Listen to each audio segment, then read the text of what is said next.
When your phone gets more eye contact than your husband, maybe it's time for a software update. On yourself. There's a rhythm that defines Scheana Shay's presence on Vanderpump Rules. Not her voice, not her personality, but the relentless click-clack of acrylic nails on a phone screen. By season 9, her phone had become less of an accessory and more of a co-star. In nearly every scene, Scheana's eyes are glued downward, fingers tapping away, detached from the actual human beings around her. Her castmates talk, the cameras roll, and Scheana scrolls. The irony, of course, is that Scheana's social world, one she fiercely curates online, comes at the expense of her social skills in real life. Charlie Burnett famously called her out for staying silent when a friend needed support, too absorbed in her digital universe to back someone up in the real one. Scheana's excuse? There never really is one. She's simply busy managing her 56 best friends and keeping tabs on them like an over-caffeinated hall monitor. And speaking of tabs, her use of Find My Friends borders on surveillance. By season 11, Scheana admitted to tracking various people's locations, including ex-boyfriend Max. Not for safety, of course, because who really believes that? But out of sheer nosiness disguised as concern. It's invasive, unsettling, and yet somehow met with barely a raised eyebrow from the cast. Scheana calling this making sure everyone got home safe is the reality TV equivalent of checking in after snooping through someone's diary. It's a pattern she's carried through relationships too.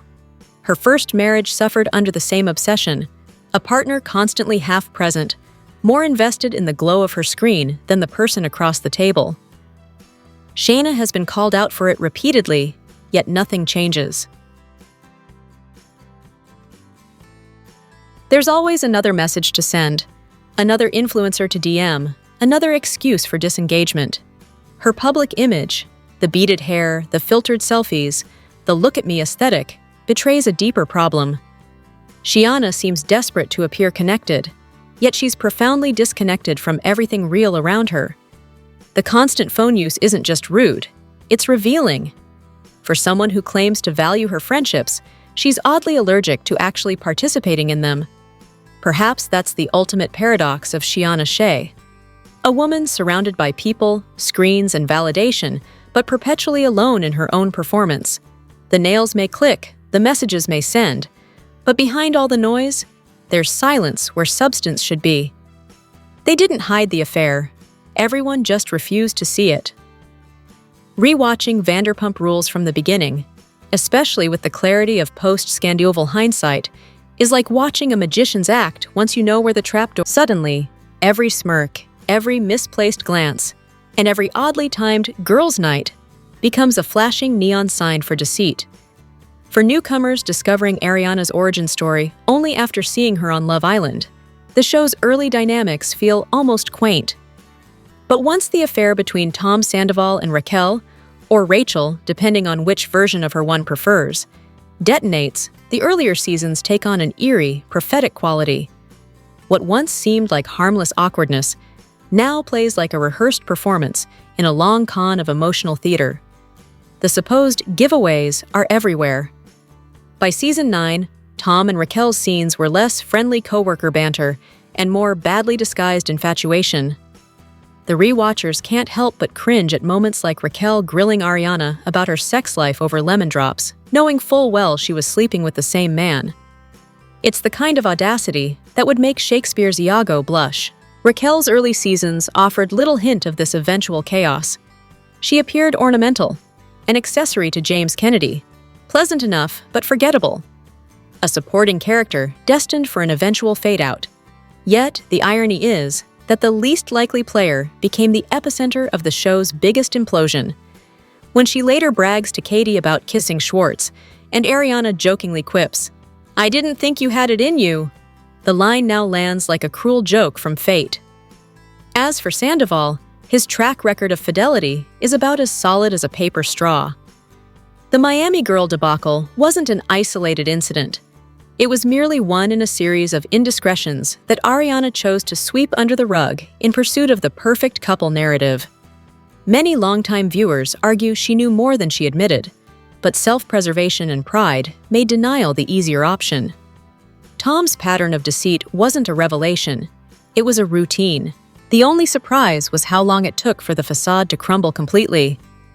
Even when faced with whispers and accusations, Ariana's reflex was always defense, shutting down criticism of her serial cheater partner as if acknowledging it would make the betrayal more real. Her later admission that she knew about Miami Girl only reinforces that her silence was less ignorance and more strategy. In hindsight, the affair wasn't a twist. It was an inevitability. The signs weren't subtle, they were simply ignored. And perhaps that's the real tragedy of Vanderpump Rules. The cast wasn't blindsided by scandal. They were too busy pretending not to see it. What if I told you Hulu didn't glitch? Brittany Cartwright's Special Forces debut was so bad, even the platform refused to stream it? Apparently, the first episode of Special Forces, the one where Brittany Cartwright heroically quits before the challenge even starts, has decided to vanish from Hulu. Perhaps the platform took pity on her and buried the evidence. After all, it's hard to imagine a streaming service deliberately highlighting a contestant who signed up for military-style endurance training, armed only with fear of heights, zero preparation, and, allegedly, a hangover. Reports suggest she didn't so much compete as arrive, panic, and exit. There's speculation that alcohol withdrawal played a role, an assumption not entirely unfounded given her long-standing on-screen relationship with tequila and doctors' warnings she casually ignored. Even her driveway on the Valley has seen more bodily fluids than a frat house after Rush Week. And though Jax Taylor remains an unreliable narrator in most matters, his claims about her drinking problem ring disturbingly credible when set against the evidence. Meanwhile, in the Vanderpump Rules universe, delusion is never in short supply. Take Brock and Shayna's inspired decision to hijack their friend's engagement party to stage their own wedding announcement. It's the kind of social sabotage that would make even reality producers blush. The sheer gall, declaring lifelong love at someone else's romantic event, redefines narcissism as performance art. And then there's Ariana, perpetually detached, feigning depth while aligning herself with whichever narrative suits her best. Her moral compass famously points due self-interest. Whether she's Googling Rachel and Schwartz's situation for optics or deploying Tom as her personal enforcer during the Jeremy debacle, Ariana's empathy seems to begin and end where her screen time does. So, whether it's Brittany quitting a show she was never fit to join, Shiana and Brock rewriting the definition of inappropriate, or Ariana pretending apathy is intelligence, the through line is clear. Accountability is the one thing these people refuse to perform. Everyone calls Kristen delusional, but what if she was the only one who wasn't? Entering the world of Vanderpump Rules is like opening Pandora's box of emotional instability, except everyone's wearing a crop top and nursing a vodka soda. Early seasons trick viewers into believing they're watching a harmless ensemble of servers and bartenders chasing fame. Then, somewhere around season 3, it becomes clear. This isn't a show about friendship. It's a televised psychological study wrapped in tequila and hypocrisy. Kristen Doute, for instance, could teach a masterclass in delusional persistence. Watching her unravel over Tom Sandoval and Ariana Madix is a spectacle of self-destruction so vivid it borders on performance art. Yet, behind the chaos, she wasn't entirely wrong. The woman everyone dismissed as unhinged was inconveniently correct. Her boyfriend was indeed cheating with Ariana. While Kristen was labeled obsessive, Ariana played the cool girl card, only to move into Kristen's apartment and insult her looks and mental health with the kind of smugness that could curdle milk. The so-called girl's girl had no issue stepping into her friend's life, quite literally. Sheena Shea, meanwhile, begins as the underdog, bullied, misunderstood, the perpetual outsider you almost want to root for. But her charm has an expiration date. By season 4, that sweet underdog energy sours into full-blown self-absorption. She morphs into reality TV's favorite archetype, the pick-me girl who demands sympathy while orchestrating her own misery. Her delusions reach their zenith in season 6, when she single-handedly redefines cringe television, and by her own later admission, it's an era she'd rather forget. By the time season 9 rolls around, Shayna's behavior isn't just irritating, it's an endurance test, the giant faux engagement ring, the decision to plan a wedding during someone else's engagement weekend. It's performance narcissism at its tackiest, and yet, somehow, she still maintains a loyal fan base. While Stassi Schroeder, the show's reigning queen of cruelty, was worshipped for years despite being openly venomous. Katie Maloney's devotion to her is less friendship and more Stockholm Syndrome, as she spends season after season tethered to someone who publicly belittles her. Vanderpump Rules thrives on contradictions. Villains get redemption arcs, victims become unbearable, and the moral compass spins like a bottle at Sears Bar. The beauty of it all is that every opinion ages badly. You'll adore someone one episode, despise them the next, and eventually realize that no one escapes unscathed. That's the magic and the madness of Vanderpump Rules. A masterclass in televised delusion, served with a side of goat cheese balls and self-sabotage. Some men destroy relationships by yelling. Tom Schwartz did it by shrugging. Rewatching Vanderpump Rules. Season 9 feels less like a nostalgic revisit and more like emotional endurance training. Sandoval's self-importance is deafening. His incessant yelling at the women, his delusional investment in Schwartz and Sandy's, the entire performance of a man convinced he's the misunderstood genius of a cocktail bar. Yet, amid the noise, Katie Maloney drops one of those subtle, almost prophetic remarks about the business that later becomes their undoing. That's the only reason the remote stays untouched. Pure schadenfreude, knowing that the empire of ego has since crumbled under the weight of Sandoval's narcissism. But beyond the chaos of Tom and Tom's doomed bromance lies something genuinely sad. Katie's quiet desperation to start a family, while her husband couldn't be bothered to improve his own fertility. Watching Schwartz's blithe neglect, his refusal to take even the smallest step toward responsibility, is maddening. The man-child persona that once played as harmless goofiness reveals itself as something far darker, passive sabotage. He wasn't just lazy, he was indifferent to his wife's dreams. Katie, ever the loyal partner, tried to build a future with a man who refused to grow up. The two were never aligned. Different goals, different energies, entirely separate realities. There's an unspoken tragedy in her wanting motherhood, but intuitively knowing that tying herself to Schwartz forever would mean a lifetime of frustration. Whatever pregnancy pact existed among the group, it's clear Katie's hesitation came from an unacknowledged truth. She didn't want to raise both a child and a husband.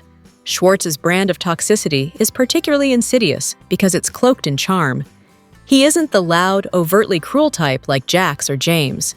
His manipulation seeps in quietly, disguised as helplessness, disarming in its performative vulnerability. The aw shucks routine that once made him endearing now exposes itself as emotional weaponry.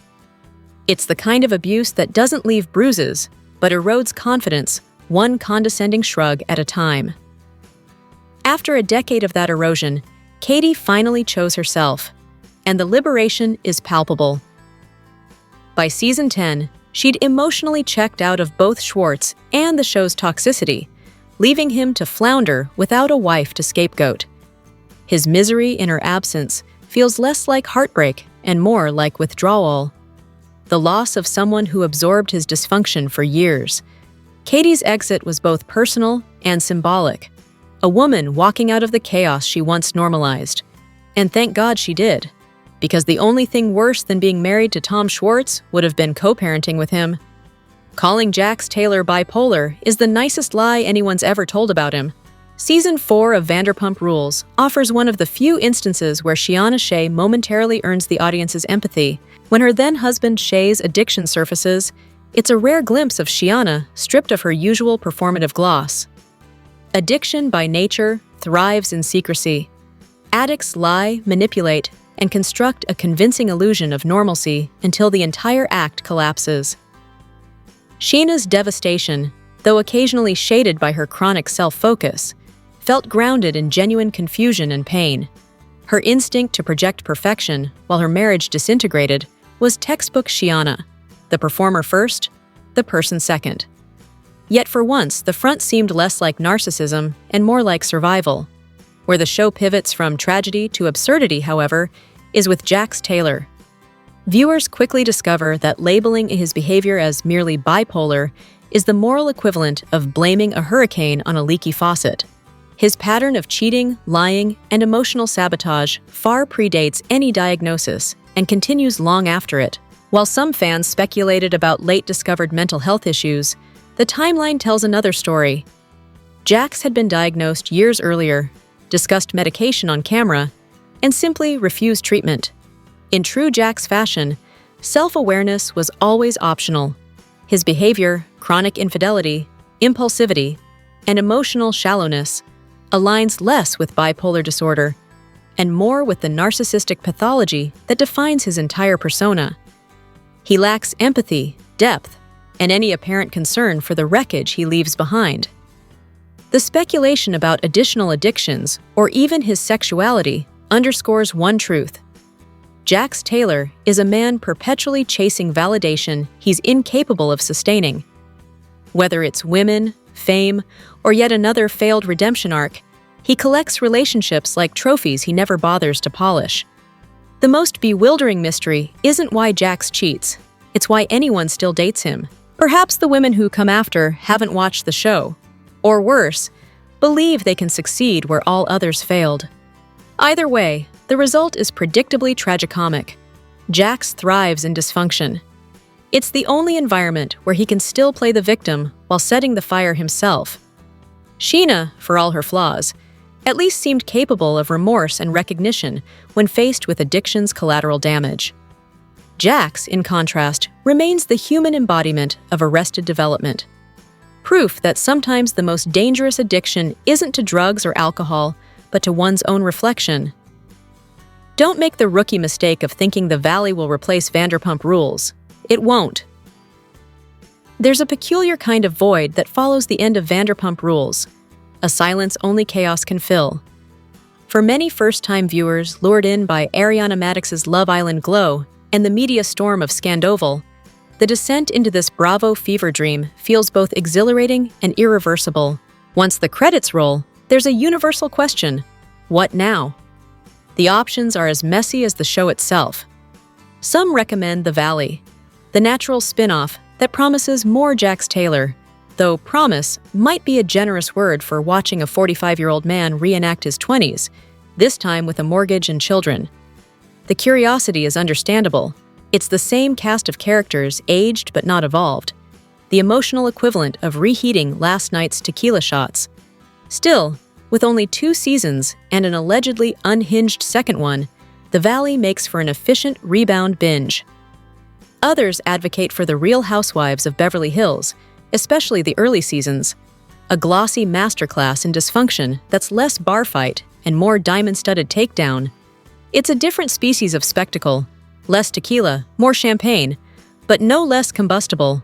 For those craving the moral whiplash and unfiltered breakdowns that made Vanderpump a cultural event, The Real Housewives of Salt Lake City might be the true heir. It's a franchise that practically demands a post-episode debrief, equal parts disbelief and sociological study. And then, of course, there's Southern Charm, perhaps Vanderpump's closest genetic relative. Both shows thrive on the same formula: delusion, denial, and a cast of adults who mistake emotional chaos for intimacy. The Bravo ecosystem, it seems, ensures no viewer ever stays emotionally unemployed for long. Whether one dives into The Valley for nostalgia, Braychobes for elegance, or Salt Lake City for sheer bewilderment, the network's messy multiverse guarantees one thing: when Vanderpump Rules ends, the dysfunction merely relocates.